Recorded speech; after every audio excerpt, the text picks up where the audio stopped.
আপনারা কারা কারা একা একা যখন নামাজ পড়েন, নফল হোক সুন্নত হোক বা ফরজ হোক, যখন নামাজ পড়েন প্রায় রাকাতে সূরা কুল হুয়াল্লাহ পড়েন কারা কারা? একটু হাত তোলেন তো। আচ্ছা, হাত নামান। সূরা ইখলাস, এটাকে আমরা সাধারণত কুল হুয়াল্লাহ সূরা বলি, তাই না? ইখলাস মানেটা কি? আমরা যেহেতু এই সূরাগুলো নামাজের মধ্যে সবচেয়ে বেশি পাঠ করি, ঠিক না বেঠিক? এই সূরাগুলো অর্থাৎ শেষের দিককার সূরাগুলো আমরা যেহেতু বেশি নামাজের মধ্যে পাঠ করি, এই সূরাগুলোর অর্থ যদি আমি জানি, ব্যাখ্যা যদি আমি জানি, তাহলে নামাজের মধ্যে মনোযোগ ধরে রাখা সহজ হবে। কারণ আপনি মুখে কি পড়তেছেন আপনি নিজে অর্থ বুঝেন না, মন্ত্রের মতো পাঠ করতেছেন। যদিও না বুঝে পড়লেও আপনি সওয়াব পাবেন, কিন্তু না বুঝে পড়লে তো আর এই কোরআনে আল্লাহ কি বলেছে এটা আপনি জানতে পারবেন না, না জানলে সে অনুযায়ী আপনি আমলও করতে পারবেন না। এই জন্য আমাদেরকে বুঝতে হবে। এই জন্য সূরা ইখলাস সম্পর্কে আমরা জানি। ইখলাস এই সূরার নাম হলো সূরাতুল ইখলাস বা ইখলাসের সূরা। ইখলাস শব্দের একটা অর্থ হলো পিওর করা, খাঁটি করা। তার মানে আমাদের ইবাদতটা শুধু আল্লাহর জন্য হবে, খাঁটি হবে, এখানে কোনো ভেজাল অন্য কারোর জন্য সেটা হবে না। আমাদের দোয়াগুলো সব শুধু আল্লাহর জন্য হবে, খাঁটি এবং ফ্রেশভাবে আল্লাহর জন্য নিবেদন করবো, সাথে আর কারোর সেখানে শরিক করব না। এই জন্য এই সূরার নাম ইখলাস, যে এই সূরার মধ্যে আল্লাহর ইবাদত, একত্ববাদ, তাওহীদ এটাকে খাঁটি করবার নির্দেশ দেওয়া হয়েছে। আল্লাহর কোনো শরিক নাই, এই জন্য এটাকে সূরা ইখলাস বলা হয়েছে, খাঁটি করার সূরা, ঈমানকে বিশুদ্ধ করা, তাওহীদকে ঠিক করার সূরা। একইভাবে ইখলাসের আরও বিভিন্ন অর্থ এবং বিভিন্ন ব্যাখ্যা আছে, আমরা শুধু এইটুকু বলি। এরপর আসা যাক সূরা কুল হুয়াল্লাহ। কেন আল্লাহ তাআলা এই সূরাটা নাজিল করলেন? কোরআনে কারীমের বিভিন্ন সূরা, বিভিন্ন আয়াত নাজিলের প্রেক্ষাপট আছে, যেটাকে শানে নুজুল বলা হয়। কেন এই সূরা আল্লাহ তাআলা আমাদেরকে দিয়েছেন, এ সম্পর্কে প্রিয় নবী সাল্লাল্লাহু আলাইহি সাল্লামের এক সাহাবী, তার থেকে একটি হাদিস বর্ণিত আছে। সেই হাদিসের আলোকে আমরা জানি যে মক্কার মুশরিকরা, মক্কার কাফিররা, অবিশ্বাসীরা, তারা প্রিয় নবী সাল্লাল্লাহু আলাইহি সাল্লাম যখন তাওহীদের দাওয়াত দিলেন, আল্লাহর পথে আসার দাওয়াত দিলেন, তারা বলল, মুহাম্মদ, আমরা তো সবার বংশ পরিচয় জানি। সেই যুগে মানুষ ওটের পর্যন্ত বংশ পরিচয় জানতো, শিখত। তো নবী সাল্লাল্লাহু আলাইহি সাল্লামকে তারা জিজ্ঞাসা করেছে, মুহাম্মদ, তোমার যে আল্লাহর কথা বলো, ঈমান আনার জন্য বলো, তোমার আল্লাহর বংশ পরিচয়টা একটু আমাদেরকে জানাও। মক্কার মুশরিকদের এরকম হাস্যকর দাবি শোনার পর প্রিয় নবী সাল্লাল্লাহু আলাইহি সাল্লামের প্রতি আল্লাহ তাআলা এই সূরা নাজিল করে তাদের এই প্রশ্নটা যে অবান্তর, আল্লাহ তাআলার যে কোনো বংশ পরিচয় নাই, আল্লাহর যে কোনো জন্মদাতা নাই, তিনি যে কোনো জন্মদাতার মুখাপেক্ষী নন, সে বিষয়টাকে আল্লাহ তাআলা বিশদভাবে এই সূরাতে বিবৃত করেছেন, বর্ণনা দিয়েছেন। এই জন্য ওই প্রেক্ষিতে এই সূরাটা নাজিল হয়েছে।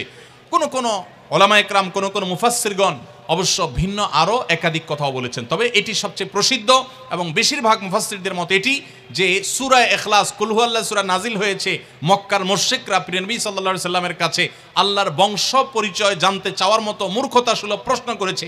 সেই প্রশ্নের জবাবে এই সূরায় আল্লাহ রাব্বুল আলামিন বিস্তারিত বিবরণ দিয়েছেন। এবার আসুন আমরা এই সূরায় কি বলেছেন আল্লাহ রাব্বুল আলামিন সে বিষয়ে জানবো, এবং সেই সাথে এই সূরাটার বিশেষ ফজিলত আছে। সূরা ইখলাসের আবার স্পেশাল ফজিলত আছে, কি সেটা আমরা জানবো ইনশাআল্লাহ তাআলা। আমরা প্রথমে আসুন সূরার অর্থ আমরা জেনে নেই। কুল হুয়াল্লাহু আহাদ। আমার সাথে সাথে আপনারা বলুন, কুল হুয়াল্লাহু আহাদ, আল্লাহুস সামাদ, লাম ইয়ালিদ ওয়া লাম ইউলাদ ওয়া লাম ইয়াকুল লাহু কুফুয়ান আহাদ। কুল হুয়াল্লাহু আহাদের অর্থ হলো বলুন। কুল মানে বলুন। এই কুলটা বড় কাফের কুল। আমরা অনেকে কয় রস্যকার কুল ও কুল, বড়ই লিখতে যে কুল লেখি আমরা ওইরকম বলি। এই কাফটা ভেতর থেকে আসবে। কুল কুল কুল বললে তার অর্থ হবে বলো। আর যদি ছোট কাফের কুল অর্থাৎ বাংলায় করস্যকার কুল ও কুল লিখি যে আমরা ওরকম কুল যদি বলেন, আরবিতে তার অর্থ হলো খাও।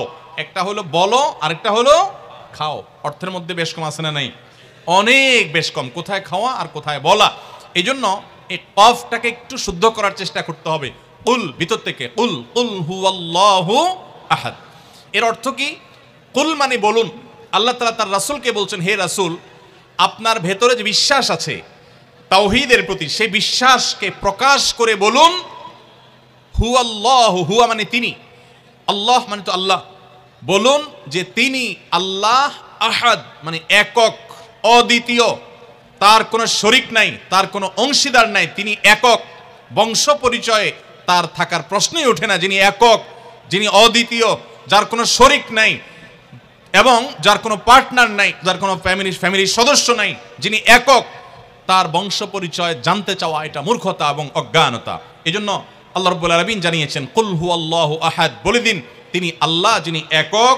আল্লাহুস সামাদ, আল্লাহ হলেন সমাদ। সমাদ শব্দের অর্থ হলো যে তিনি হলেন তিনি হলেন সেই মহান সত্তা, সবাই যার কাছে মুখাপেক্ষী, তিনি কারোর কাছে মুখাপেক্ষী নন। সমাদ মানে হলো যিনি অমুখাপেক্ষী, যিনি কারো মুখাপেক্ষী না। পৃথিবীর সকল সৃষ্টি তার মুখাপেক্ষী, তিনি কারো মুখাপেক্ষী না।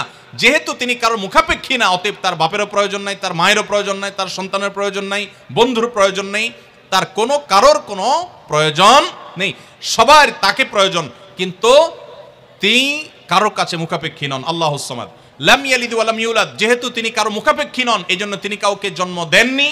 ওয়া লাম ইউলাদ, এবং তাকেও কেউ জন্ম দেয়নি। যেহেতু তিনি কোনো কারো মুখাপেক্ষী না, এজন্য তার বাপমারও প্রয়োজন নাই।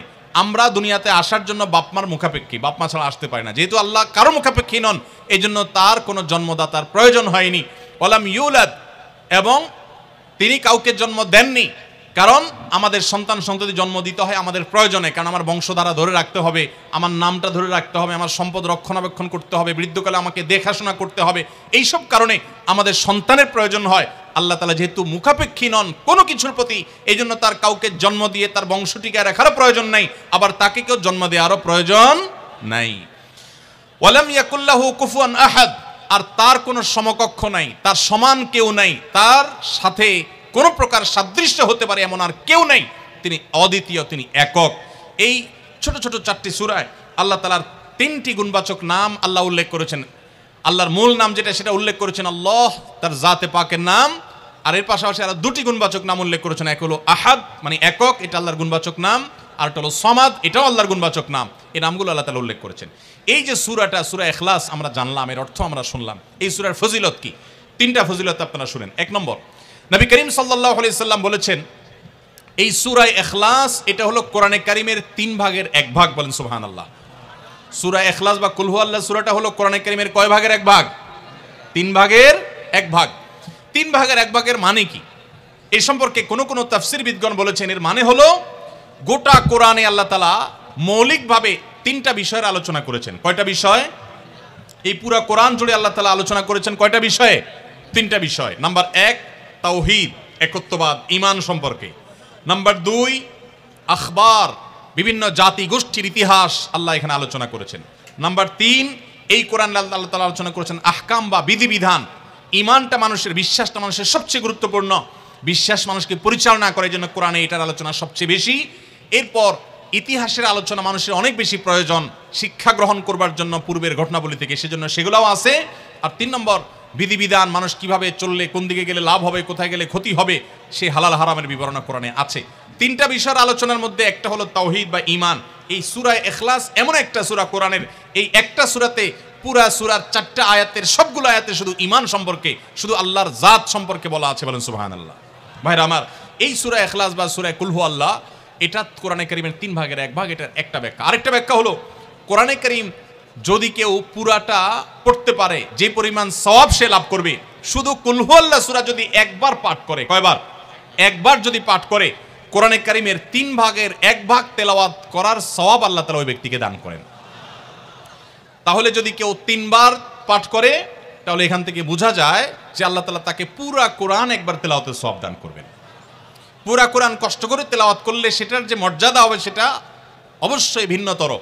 কিন্তু 3 কুল সূরা ইখলাস এটাকে 3 বার পাঠ করলে আল্লাহ রাব্বুল আলামিন কোরআনে কারীমের পূর্ণাঙ্গ কোরআন তেলাওয়াতের সওয়াব পাবেন বলে অনেক উলামা ইকরাম, মুহাদ্দিসিন ইকরাম বলেছেন এই হাদিসের আলোকে। এটা হলো এর দ্বিতীয় ফজিলত। প্রথম ফজিলত। দ্বিতীয় ফজিলত হলো, আমাদের প্রিয় নবী সাল্লাল্লাহু আলাইহি ওয়াসাল্লামের সময় তিনি এক দলকে একটা অভিযানে পাঠিয়েছেন। তাদের মধ্যে যিনি ইমাম সাহেব ছিলেন, ওই আল্লাহর বান্দা প্রত্যেক নামাজের মধ্যে যে কোনো সূরা পড়তেন, যে কোনো কেরাত পড়তেন, শেষে সূরা ইখলাসটা অবশ্যই পাঠ করে তারপর রুকুতে যাইতেন। এখন সাহাবীদের মধ্যে একটা প্রশ্ন দেখা দিল যে এই লোকটা প্রত্যেক রাকাত নামাজে সূরা ফাতিহা, আলহামদু সূরা পাঠ করার পর যেই সূরাই পড়েন, যেই কেরাতই পড়েন, সাথে আবার কুল হুয়াল্লাহটা কেন পড়েন? আমরা তো নবী সাল্লাল্লাহু আলাইহি ওয়াসাল্লাম কিরম করতে দেখি নাই। তখন সাহাবীরা এসে নবী সাল্লাল্লাহু আলাইহি ওয়াসাল্লামকে জিজ্ঞাসা করলেন, ইয়া রাসূলুল্লাহ, আমাদের ইমাম সাহেব যাকে আমাদের সাথে আপনি দিয়েছেন, যিনি আমাদের সাথে আসেন, এই ব্যক্তি প্রত্যেক রাকাতে অন্য যা পড়ুক আর না পড়ুক এই কুল হুয়াল্লাহ সূরাটা উনি পড়েই পড়ে, এটা উনি ছাড়ে না, এর কারণটা কি?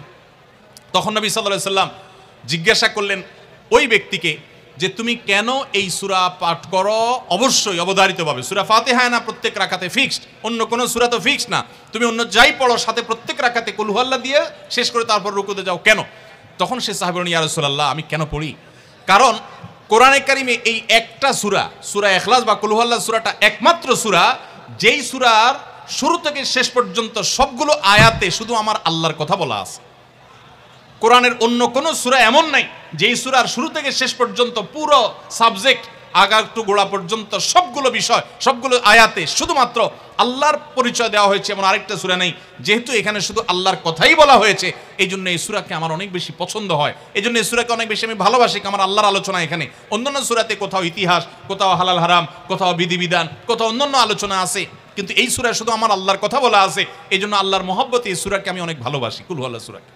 নবী করিম সাল্লাল্লাহু আলাইহি ওয়াসাল্লাম তখন বলেছেন, তোমার এই ভালোবাসার কারণে আমার কাছে ওহী আল্লাহ পাঠিয়েছেন যে আল্লাহ তাআলা তোমাকে স্পেশালি ভালোবাসেন। এবং অন্য বর্ণনায় আসছে নবী সাল্লাল্লাহু আলাইহি ওয়াসাল্লাম বলেছেন, হুব্বুকা ইয়্যাহা ইউদখিলুকাল জান্নাহ, তুমি এই সূরাকে যে ভালোবাসো, এই ভালোবাসার কারণে আল্লাহ তাআলা তোমাকে জান্নাতে প্রবেশ করাবেন, সে ওয়াদা করেছে। অতএব ভাইরা আমার, সূরা ইখলাস বা কুল হুয়াল্লাহ সূরাকে স্পেশালি আমরা মহব্বত করব, ঠিক আছে না ইনশাআল্লাহ? এই সাহাবীর পাশাপাশি মদিনায় আরেক সাহাবী, তিনিও ইমামতি করতেন এবং ইমাম হিসাবে দায়িত্ব প্রাপ্ত ছিলেন নবী সাল্লাল্লাহু আলাইহি ওয়াসাল্লামের তরফ থেকে, তিনিও একই কাজ করতেন। তার ব্যাপারে নবী সাল্লাল্লাহু আলাইহি ওয়াসাল্লামের একই রকমের জবাব দেওয়ার কথা আমরা হাদিস থেকে জানতে পারি। সেখান থেকে সূরা ইখলাসের মর্যাদা বোঝা যায়। আমরাও অনেকে সূরা ইখলাস প্রায় রাকাতে পড়ি, আছে না নাই? আপনারা কারা কারা একা একা যখন নামাজ পড়েন, নফল হোক, সুন্নত হোক বা ফরজ হোক, যখন নামাজ পড়েন প্রায় রাকাতে সূরা কুল হুয়াল্লাহ পড়েন কারা কারা? একটু হাত তোলেন তো। আচ্ছা, হাত নামান। খুশি হইয়া হাত তুলছেন, মনে করছেন প্রশংসা পাবেন। প্রশংসা না, বরং একটা বদনাম পাওয়ার ভয় আছে। হাতটা তোলাইছি আমি, আপনারা মনে করছেন সবসময় হাত তুললেই শুধু জিতে যায়। দেখেন, যারা সূরা ইখলাসকে মহব্বত করে, এই যে ঘটনা আমরা শোনালাম নবী সাল্লাল্লাহু আলাইহি ওয়াসাল্লাম, এটা জেনে যে আমার আল্লাহর আলোচনা আছে এই সূরায়, অন্য কোনো আলোচনা নাই, আল্লাহর পরিচয় উল্লেখ করা আছে, আল্লাহর বৈশিষ্ট্য এবং ক্ষমতার উল্লেখ আছে, সেই মহব্বতে যদি কেউ সূরা ইখলাসকে মহব্বতের সাথে ধীরে ধীরে পড়ে, তাহলে তো তিনি অবশ্যই আল্লাহর কাছে বিশেষ মর্যাদা পাবেন। ওই সাহাবীর মতো আল্লাহর ভালোবাসা পাওয়ার সম্ভাবনা জোরালো। তবে আমাদের বেশিরভাগ মানুষ কুল হুয়াল্লাহ সূরা দিয়ে নামাজ পড়ে নামাজ শর্ট করার জন্য, ঠিক না বেঠিক? তাহলে এবার যদি আমি বলি কারা কারা নামাজ সংক্ষেপ করার জন্য কুল হুয়াল্লাহ সূরা দিয়ে নামাজ পড়েন, তাহলে দেখা যাবে হাত ওইগুলো আবার উঠছে। তাহলে সংক্ষেপ করার উদ্দেশ্যে সূরা কুল হুয়াল্লাহ পড়লে সেটার কারণে আল্লাহর কাছে সওয়াব পাবেন না, বরং আপনার নামাজের মর্যাদা আরো কমবে। নামাজ কি সংক্ষেপে করতে হয় না লম্বা সময় নিয়ে করতে হয়? আমরা খাওয়াটা খুব ধীরে সুস্থে খাই, ঘুমটা খুব ঠান্ডা মাথায় যায়, কাজকাম খুব ঠান্ডা মাথায় করি, শ্বশুরবাড়ি গেলে খুব আস্তে ধীরে যাই, সব কাজগুলো আমরা ধীরে সুস্থে করা পছন্দ করি। শুধু নামাজের বেলা আসলে, জিকির তসবির বেলা আসলে আমরা 4G 5G গতিতে, তুফান মেইলের গতিতে যত তাড়াতাড়ি সম্ভব করার চেষ্টা করি। সব জায়গায় গতি ভালো না। মোবাইলের নেট স্পিড